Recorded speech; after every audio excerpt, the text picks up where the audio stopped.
I am coming here today from Bihar, where I performed or helped in the opening ceremony of a very magnificent piece of work of Indian engineers.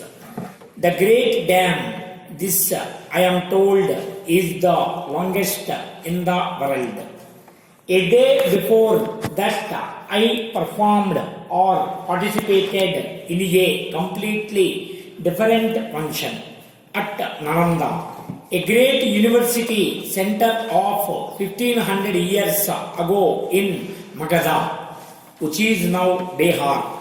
At this place where the ruins of the university still exist, my mind went back to the days of the Buddha. I thought of his message, which, apart from its religious significance, was a message of tolerance, a message against superstition, rituals, and dogma. It was a message essentially in the scientific spirit. The Buddha asked no man be believing anything except what could be proved by experiment and trial. All he wanted men to do was to seek the truth and not accept anything on the word of another, even though it be of the Buddha himself. That seems to me the essence of his message. Besides tolerance and compassion, and it struck me that the message, far from being out of date today, had a peculiar significance in this world of ours. The spirit of dogma, I say with respect, has affected badly the religious quest and mode both minds and practices conform to rigid and intolerant ideas which assert in effect that I am in possession of the truth, the whole truth, every bit of the truth, and nobody outside the pale has it. Narrow men's minds, shutting the door against a tolerant and objective approach, where men not only look up at the heavens without fear but are also prepared to look down into the pit of hell without fear. It seems to me that people in the Buddha's time were more advanced in tolerance and compassion than we are, although they were not so advanced in technology and science.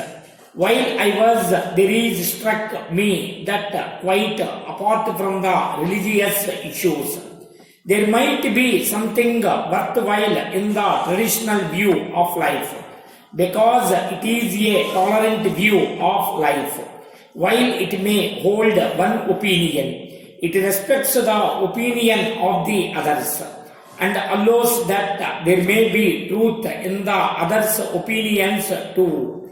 It looks at the universe and the mysteries of the universe and tries to find them in a spirit of humility. That is their approach to their religion. The scientist is supposed to be an objective seeker after truth. Science has grown because in a larger that way. But I suppose no man today, not even a scientist, can live in a world of his own, in some kind of ivory tower, cut off from what is happening. Therefore, science today has perhaps begun to cross the borders of moral and ethics. If it gets diverse completely from the realm of morality and ethics, then the power it possesses may be used for evil purposes, But above all, if it ties itself to the gospel of hatred and violence, then undoubtedly it will have taken a wrong direction, which will bring much peril to the world. I plead with the scientists here and elsewhere to remember that the scientific spirit is essentially one of tolerance, one of humility, one of realization that somebody else may also have a bit of the truth.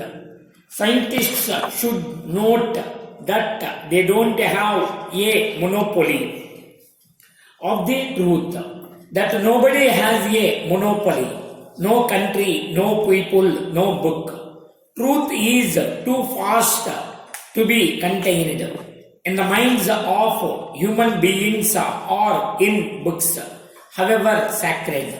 Let us be a little humble, let us think that the truth may not perhaps be entirely with us. Let us cooperate with others. Let us, even when we don't appreciate what others say, respect their views and their ways of life. Let us go back to an ancient age in India, Ashoka's period 2300 years ago. This man, who was infinitely more than an emperor, has left memorials all over this great land, memorials which you can see today. Among the message that he gave, there is one which I think we should all remember, not only in this country but elsewhere.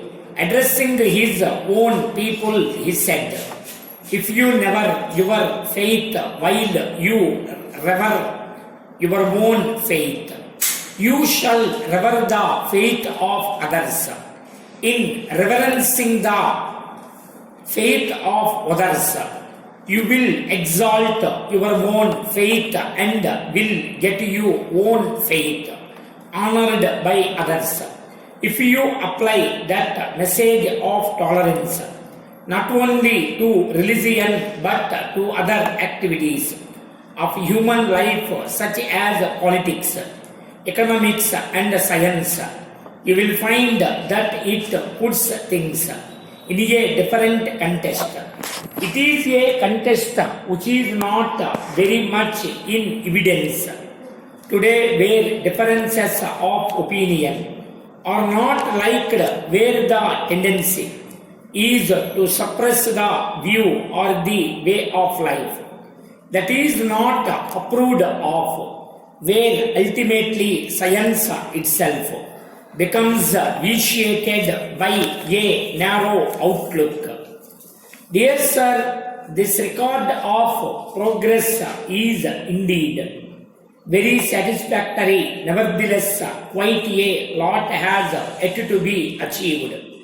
I am glad that the Post and Telegraphs is conscientious of this fact and doesn't propose to rest on its oars. It is concentrating on its 5-year plan, of which expansion and modernization are the slogans. In the plan, rupees 48 crore are earmarked for capital outlay.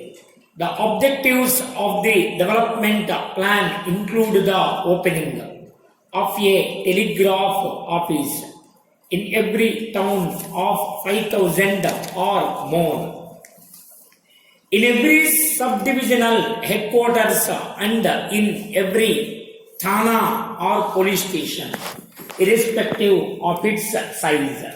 Every district headquarter and every town of the 30,000 or more will have a telephone exchange by this year. Trunk facilities will be extended to every subdivisional headquarter as well as to every town having a population of 20,000 or more. A large number of public call offices are to be opened.